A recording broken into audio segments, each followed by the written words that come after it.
This is Ag Matters PM from the Iowa Agribusiness Radio Network, brought to you by the Iowa Soybean Association, your daily recap of the information that affects Iowa's farmers, producers, and consumers, right here in the heart of the heartland. With reports from our award-winning broadcast team of Dustin Hoffman, Riley Smith, and Mark Magnuson. Now, from the IARN studios in Des Moines, here's Dustin Hoffman. Good day, everyone, and welcome to Ag Matters PM from the Iowa Agribusiness Radio Network. I'm Dustin Hoffman. It is already the 25th of October. Hard to believe we're already less than a month away from the Thanksgiving holiday, the start of the holiday season. But lo and behold, here we are. In fact, we even start talking about the four-letter S word coming up later on in forecasts this week. I don't want to talk about it either, but it's still possible. It is that time of year. Right now, we're going to take a look at what we've got coming up today. We're going to be talking with the National Pork Board's Dr. David Newman about what they're doing for promotion, as we're going to continue that conversation that we started last week. We'll also take a chance with our weather forecast and see what exactly we are up against. But first, let's kick things off with a look at the markets.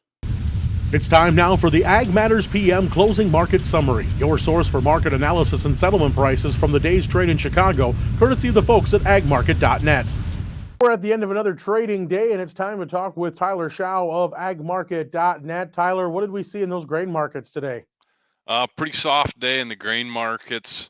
Some talk of some better weather coming to Argentina over the next couple weeks to months. The forecast is improving. They've been pretty dry. That was a pretty well talked about story last year. The drought has really, for the most part, remained intact.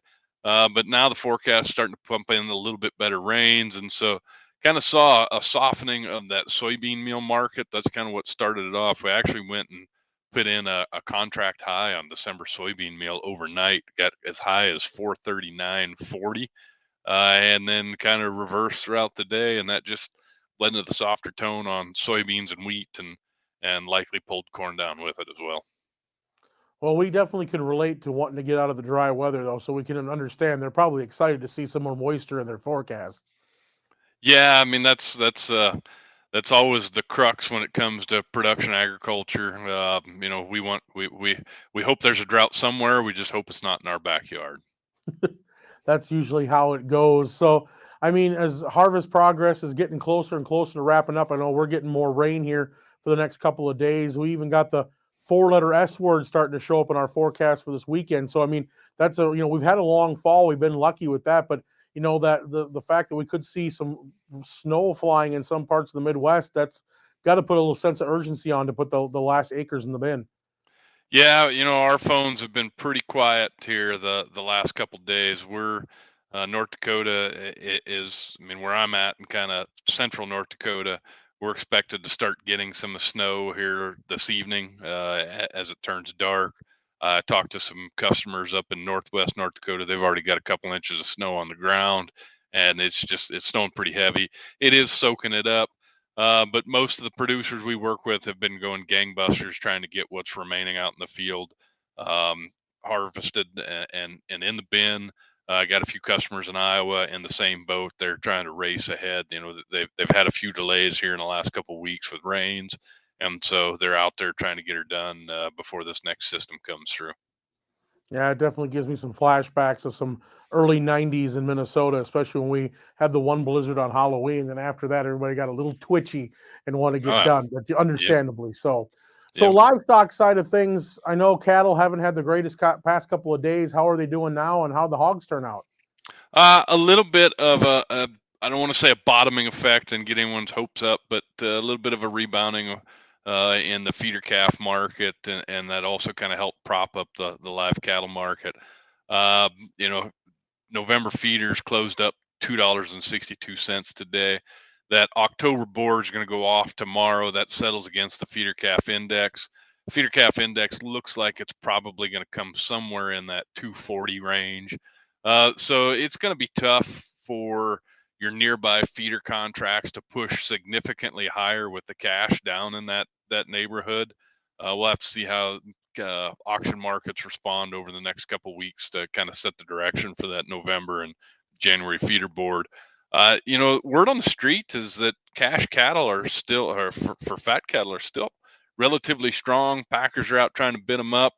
So it'll be interesting to see how this October board goes off and how that parlays into December. For the longest time, the December was well above the October board. Now it's reversed, and we got October at 181 and December down at 179. So if the cash market stays strong, futures market's going to have to react to it and adjust. And hogs, again, hogs are cheap, considering their history here over the last year. But the supply is expected to pick up and get a lot larger. So a lot of it's going to depend on the overall economy and demand. All right. Well, Tyler, if folks want to talk about some of their options with marketing, especially as we're trying to get those 24 ideas put into place, what's the best way for them to get in touch with agmarket.net? Look us up on the internet, agmarket.net. And if you want to reach me direct, number 701-987-6009. All right, Tyler, thanks so much for the insight. We'll talk to you again real soon. You bet. See you guys. And that again was Tyler Schau of agmarket.net. Let's take a look at how those market numbers closed. Those numbers come to us courtesy of the folks at Bar Chart. December corn closing down 4 at 480 even. March down 3.5 at 494.5. November beans down 7 at 1288 and a quarter. January down 6 at 1308 and a half. Soybean meal is down $5.50 at 417.30. Soy oil is up $1.10 at 51.75. Chicago wheat down 11 and a quarter at 596 and a quarter. Minneapolis wheat down 7.5 at 720 and 3/4. Kansas wheat down 14 at 649 even. Oats are 2 cents higher at 411 and a quarter. December live cattle up 80 cents at 179.42. November feeders 262 higher at 238.05. Lean hogs up $1.12 at 67.50. Pork cutouts up 82 cents at 77.02.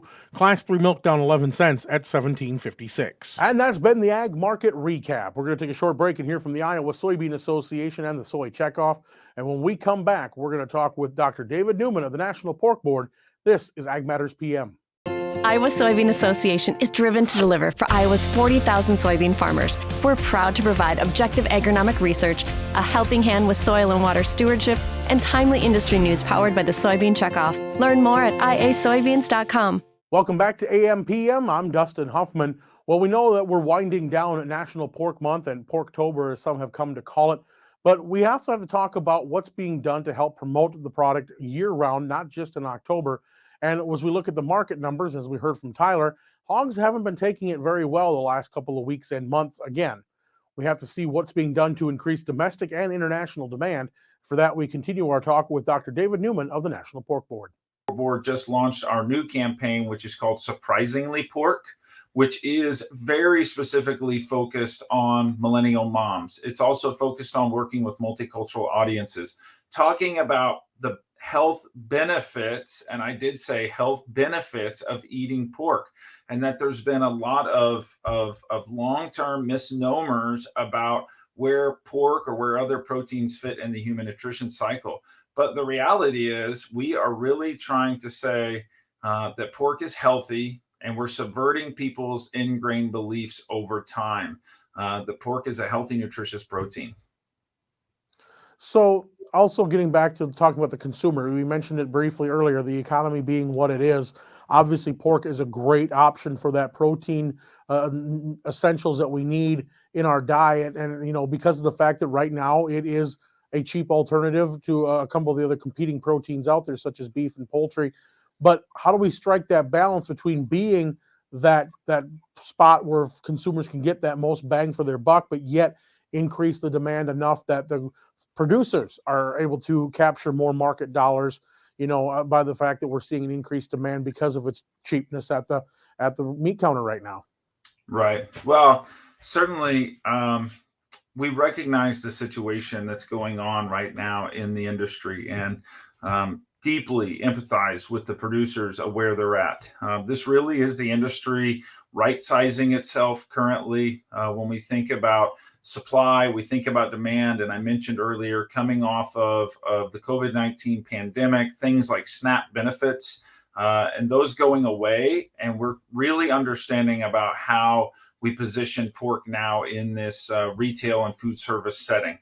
We also work very closely every day in the international market space as well. But this is really about how do we position it as not an alternative? How do we position pork as a protein of choice with the new generational consumer? So I think focusing on healthy products, focusing on nutrition, focusing on taste and flavor, and then also looking at individual cuts like the loin is really important, because fresh pork is actually the entry to how consumers get into the pork space. Right now, we have a pork loin task force going on at the National Pork Board that puts a very specific emphasis on looking at the loin and opportunities for the loin moving forward.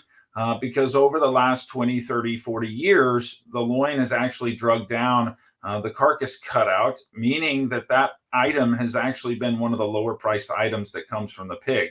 But when you go into a retail store, what do you see the most of? Center cut loin chops.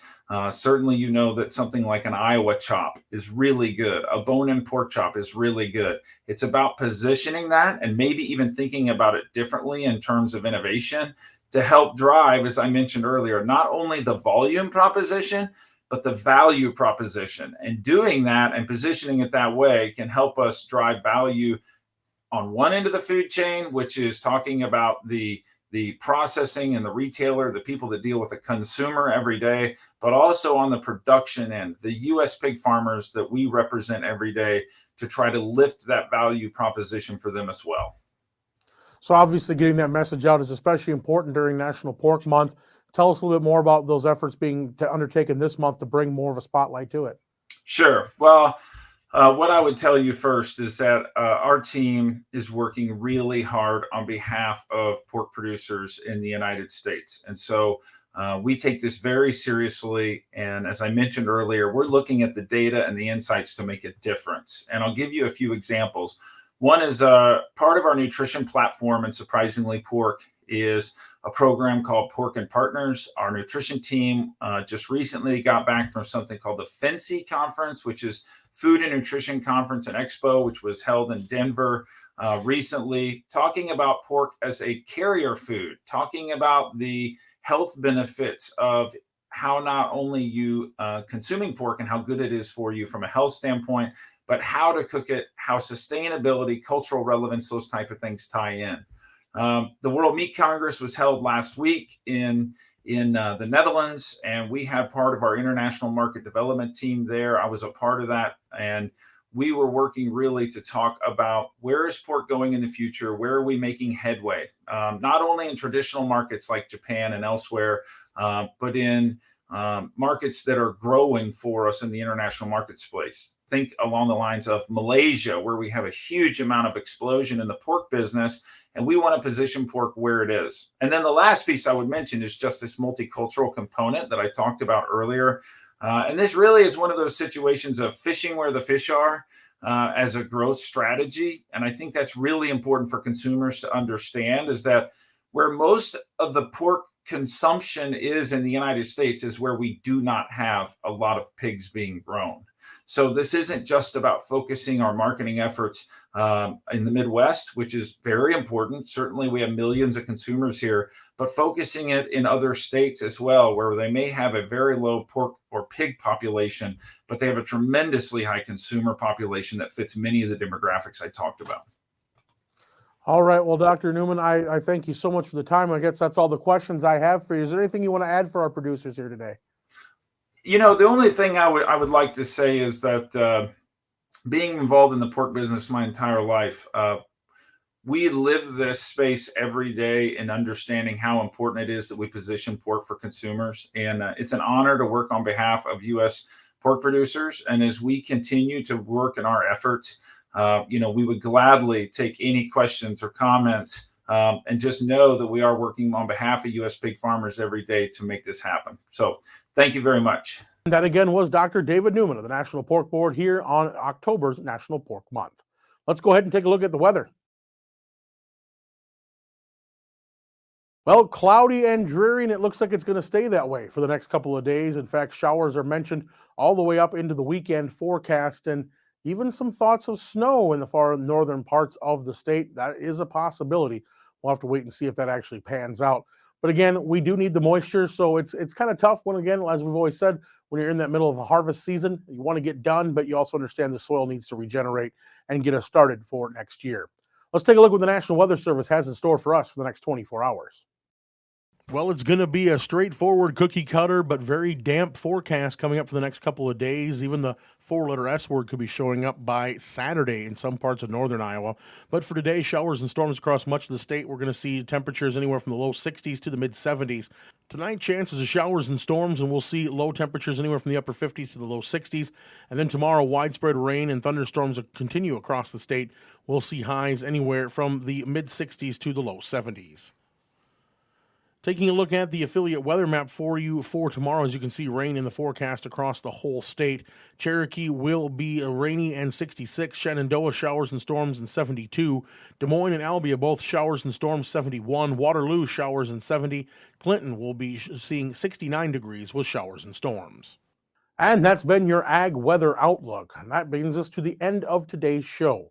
You can find all our content online at iowaagnet.com, as well as follow us on Facebook, X, LinkedIn, and on our YouTube channel. While you're there, don't forget to sign up and hit that bell icon so you're notified each time we put out a new video project. Also, don't forget about our free market podcast coming several times a day right to your mobile device through Google, Amazon, Apple, Spotify, and Podbean. From the IARN studios in Des Moines, I'm Dustin Huffman. For Riley Smith, Mark Magnuson, and Andy Peterson, we thank you for watching. This has been Ag Matters PM.